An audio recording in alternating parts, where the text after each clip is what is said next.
नमस्ते। चलिए आज एक बड़े दिलचस्प सवाल पर गौर करते हैं कि आखिर कुछ चीजें वक्त की मार कैसे झेल जाती हैं। क्या है उनका राज? ये सवाल हम सबके मन में कभी ना कभी आता है ना? कि आखिर कुछ विचार, कुछ तकनीकें, कुछ परंपराएं सदियों तक कैसे जिंदा रहती हैं, जबकि दूसरी कई चीजें तो बस आती हैं और चली जाती हैं। तो इस सवाल का एक बड़ा ही मजेदार और थोड़ा अटपटा सा जवाब है, और वो है लिंडी इफेक्ट। अब ये क्या है?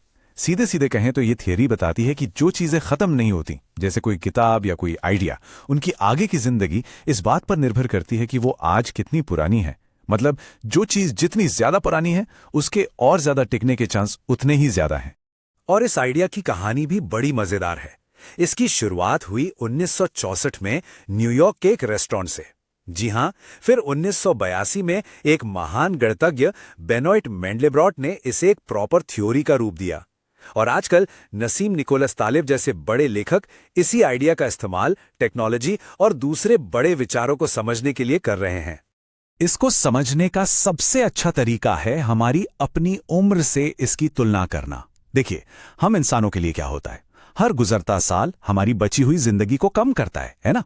लेकिन लिंडी इफेक्ट ठीक इसका उल्टा है। ये किताबों, आइडियाज जैसी चीजों पर लागू होता है, जहां हर गुजरता साल उनकी बची हुई जिंदगी को कम नहीं करता, बल्कि बढ़ा देता है। बड़ा अजीब है, पर सच है।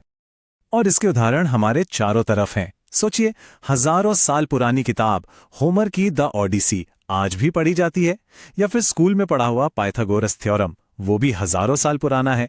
और छोटी मोटी चीजें देखिए, जैसे हथौड़ा या चाकू या फिर सोना, ये सब ऐसी चीजें हैं जो वक्त के साथ और मजबूत होती गईं। ये सब लिंडी इफेक्ट के परफेक्ट एग्जाम्पल हैं।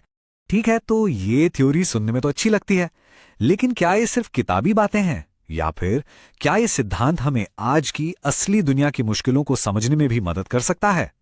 चलिए इसी को परखते हैं। इसके लिए हम सीधे चलते हैं भारत के ग्रामीण इलाकों में। यहां हम उन छोटे किसानों की कहानी देखेंगे जो मौसम के बदलते मिजाज और बाजार के उतार चढ़ाव जैसी बहुत बड़ी मुश्किलों का सामना कर रहे हैं।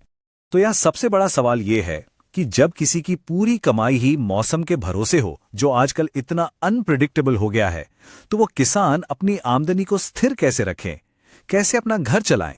और किसानों ने इसका एक हल निकाला है। ये जो डेटा हम देख रहे हैं वो यही कहानी बताता है। देखिए, समय के साथ किसान कैसे सिर्फ एक कोने में सिमटे रहने के बजाय बीच की तरफ आ रहे हैं। इसका मतलब क्या है? इसका मतलब है कि वो अब सिर्फ खेती पर निर्भर नहीं है। उन्होंने अपनी कमाई के रास्ते बढ़ा लिए हैं, कई अलग अलग स्रोत बना लिए हैं। और ये बदलाव 2012 से 2019 के बीच साफ साफ देखा जा सकता है। तो ये कमाई के अलग अलग रास्ते, मतलब इनकम डाइवर्सिफिकेशन, आखिर है क्या? देखिए, इसमें पारंपरिक खेती तो है ही, साथ में पशुपालन भी है। कुछ किसान छोटे मोटे लोकल बिजनेस भी करने लगे हैं, और कई लोग खेत के बाहर जाकर मजदूरी या नौकरी भी कर रहे हैं। ये सब मिलके उनकी रणनीति का हिस्सा है। अब सवाल यह है कि क्या इसका कोई फायदा हुआ? बिल्कुल। ये टेबल देखिए, कहानी एकदम साफ है। जिन परिवारों ने अपनी कमाई के रास्ते बढ़ाए, उनकी महीने की औसत कमाई थी करीब 2081 रुपए। और दूसरी तरफ जो परिवार सिर्फ एक ही चीज पर निर्भर थे, उनकी कमाई थी सिर्फ 1335 रुपए। ये अंतर बहुत बड़ा है और बहुत कुछ कहता है। असल में इस स्टडी के मुताबिक जिन परिवारों ने ये डाइवर्सिफिकेशन वाली स्ट्रैटेजी अपनाई, उनके इनकम में 56 से 63% तक का उछाल आया। सोचिए, ये कितना बड़ा बूस्ट है। ये आंकड़ा ही इस रणनीति की असली ताकत बताता है। तो अब वापस आते हैं अपने मेन कॉन्सेप्ट पर। क्या आप कह सकते हैं कि इनकम को डाइवर्सिफाई करने की ये जो रणनीति है, ये एक लिंडी स्ट्रैटेजी है? मतलब क्या ये भी वक्त की कसौटी पर खरी उतरती है? और इसका जवाब है जी हां, बिल्कुल है। ये कोई आज का नया आइडिया नहीं है। ये तो सदियों पुरानी जांची परखी रणनीति है। रिस्क को मैनेज करने की, मुश्किल हालात में टिके रहने की। पीढ़ी दर पीढ़ी लोग इसे अपनाते आए हैं। लेकिन यहां एक बात समझनी बहुत जरूरी है। ये रणनीति कोई जादू की छड़ी नहीं है कि घुमाई और सारी प्रॉब्लम सॉल्व।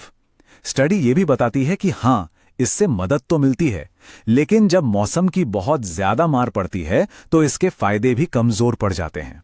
जैसा कि हम इस चार्ट में देख सकते हैं, मुश्किल हालात में इनकम गिर जाती है। तो आखिर में हम कह सकते हैं कि लिंडी इफेक्ट सिर्फ कोई फॉर्मूला या नियम नहीं है। ये दुनिया को देखने का, चीजों को समझने का एक नजरिया है। ये हमें याद दिलाता है कि जो चीजें वक्त के साथ टिकी रहती हैं उनमें वाकई कोई दम होता है। ये हमें सिखाता है कि जो चीजें टिकाऊ हैं, मजबूत हैं, उनकी कदर करनी चाहिए, न कि उन चीजों की जो आज हैं और कल नहीं। तो इस पूरी बातचीत के बाद एक सवाल हमारे लिए भी है। ऐसी कौन सी समय की कसौटी पर खरी उतरी हुई यानी लिंडी स्ट्रैटेजीज हैं जो हमारे आसपास मौजूद हैं, हमारे काम में, हमारी जिंदगी में, जिन्हें हम शायद पहचान कर अपना सकते हैं?